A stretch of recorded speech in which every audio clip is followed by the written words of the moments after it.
Well, Tony, a quick start to help you guys get a win. What was behind that? What changed there? You know what? We came out, we talked about it all week. It was one of the things that we made as a goal for us was to score early in the game. You know, it wasn't a we have to score on the first drive type of deal. Obviously, after we talked with you guys last week, that was important to try and make sure we scored on the first drive. But no, our guys came out, we locked in. The defense got a turnover early, which puts us in great field position, made a couple plays right there and got the ball in the end zone and actually scored touchdowns on our first two drives. So very excited about that. We still had some penalties later in that half. It kept, killed us on some drives that we're still, kind of working through right there. And then would have liked to have got a few more points on the board in the second half, but, very happy with how everything turned out. Yeah, as you evaluate that, obviously didn't score in the last 44 minutes or whatever. What did you see behind that? Like, what did you see kind of held you back? Well, I mean, we got ahead on a team and with the way our defense was playing, I'm not saying we got conservative, but we definitely felt like we were running the ball well, felt like we were in a good situation up 14-0 and didn't want to do anything to put the game in jeopardy right there. But had two drives that we had penalties that put us in the long yardage situations. And we're not equipped right now to bounce back from those 1st and 20 type of situations. So got to do better job with those penalties right there, but still had our opportunities in the second half and would have liked to have gotten at least 3, if not 7 points on the board there. Tony, your offensive line seems to be pass protecting much better here recently. You seem to have settled in on your top 5. Is that cohesiveness that you're seeing up front, or what's behind kind of their improved, especially in the pass pro?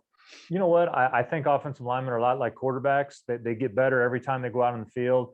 Those guys are starting to play together. They're staying healthy, knock on wood. And they're doing a good job. We had one pass protection issue on a 3rd down that we got sacked on that we maybe could have got the ball off, but definitely need to do a better job there on that defensive end. But, they're getting better every week. Offensive linemen are just like quarterbacks. Every time you get another play, another rep in our offense, they're getting better out there and fired up where they're at right now. Thanks, Tony.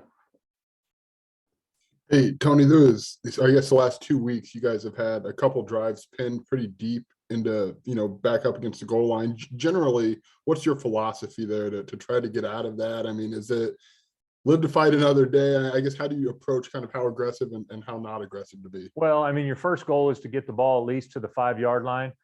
So your punt team can function if they have to. And then your next goal is just about everywhere I've been is you're trying to get a couple first downs. Because if you can get 2 first downs and then punt the football, especially when you have a punter like we do, you can usually flip the field. So we haven't, we've had 3 situations in the last 2 games where we haven't gotten those 2 first downs.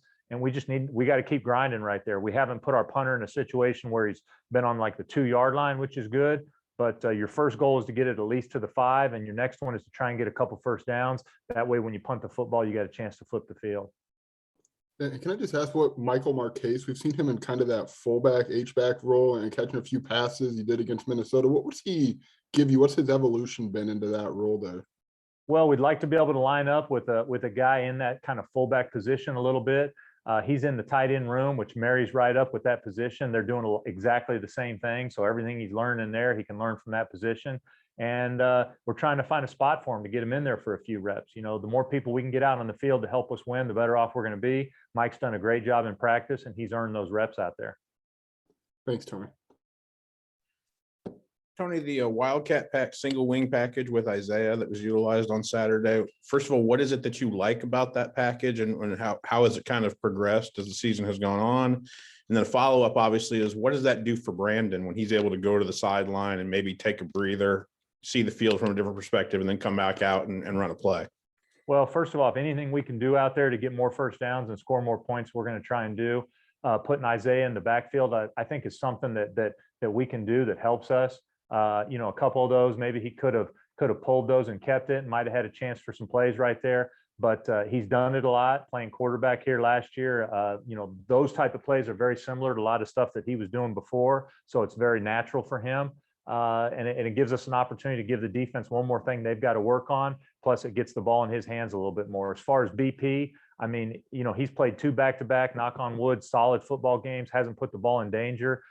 It's not that we need to get him off the field so he can go over and take a breather, but that is an opportunity. He goes over and doesn't have to be out there processing on that play, but he's played well the last 2 weeks. Thanks, Tony. Yep. Hi, Coach. I assume during the bye week, coaches will be out on the recruiting trail, without going into too many specifics. I know you can't, but what's kind of the focus for the offensive staff and for yourself recruiting wise this week? Well, recruiting wise, when we do go out, we're always trying to see as many of the committed kids as we have, but also some more of the any 23 high school kids, and then you get into the 23 class or the 22, and then the 23 class right there. And then you're always got your ears open for what's going on out there in this portal transfer world. So there's a lot of different kind of recruiting that's always going on. It changes all the time, but our priority is always going to be the in-state guys first, and it's going to be that 2022 and then 23 class when we're going out. If from an offensive standpoint, I don't know if you'd want to answer this or not, but is there more that you want to get done before the December signing period, or are you looking more at the 23 and 24 kids? As far as what? I don't understand what you're asking. When you go out this week, are you still looking for more help in the 22 class on the offensive side of the ball, or are you focusing on future classes? Well, it's kind of a little bit of both. It depends on where we're at, who we haven't seen, who we've seen so far. Have we went and watched this kid play, or was somebody in this high school, or happened to see them that they can't go? And we're trying to get as many of them knocked out as we can with 2 open weeks right there, trying to get as many of our coaches in position offensively with the guys we've got committed and the guys we're still recruiting. Thank you, Coach. Coach, I'm curious of there's only 9 turnovers in 10 games this year. That's probably less than half than the average over the last 5-6 seasons. Is that in the scheme? Is that, we really, really preach taking care of the ball, or don't throw that there, or anything like that? Or, what about turnovers? Well, it all starts with the head coach, and Coach B believes in exactly what I do, and that's ball security. The ball is our program. We speak about it all the time, and we spend a lot of time on ball security. And knock on wood, we've had a really good year as far as turnovers right there. It goes into everybody that has the ball in their hands on how they carry it. It goes into our offensive line on how they're blocking on certain plays to protect ball carriers. And then it goes into quarterbacks making great decisions with the football and not putting the ball in danger.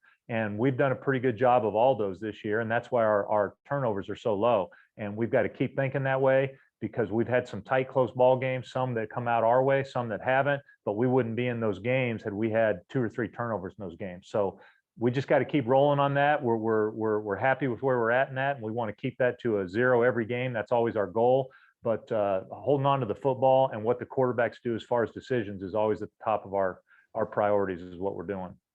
So then, say with Brandon, since you're coaching the quarterbacks, and there's probably a line between don't make that throw or you're being too conservative. We got to get some yards here. You can't tuck everything. How do you teach that balance?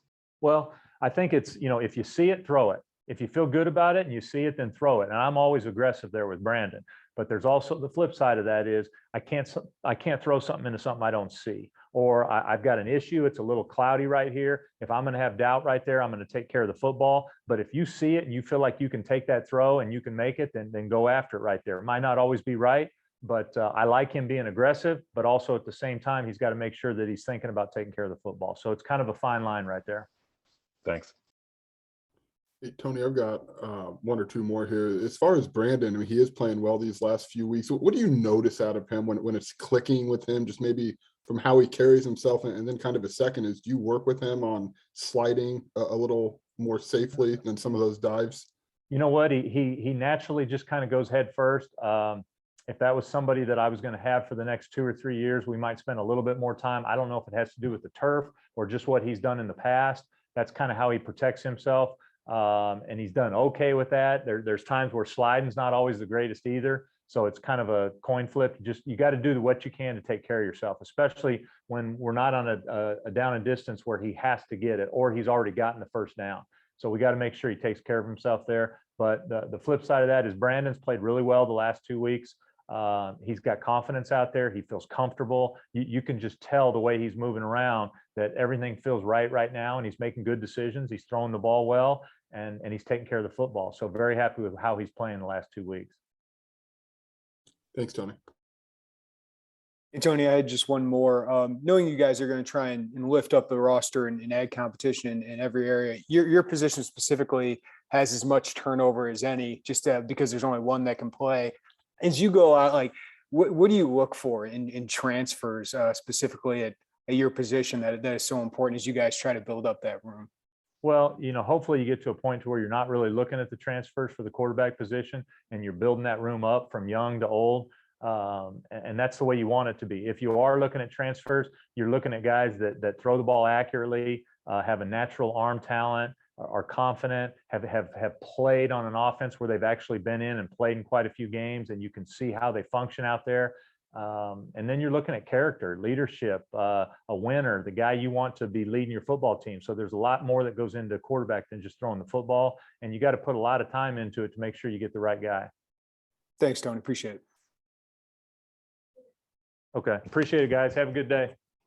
Thanks, Tony. You too. Thanks, Tony.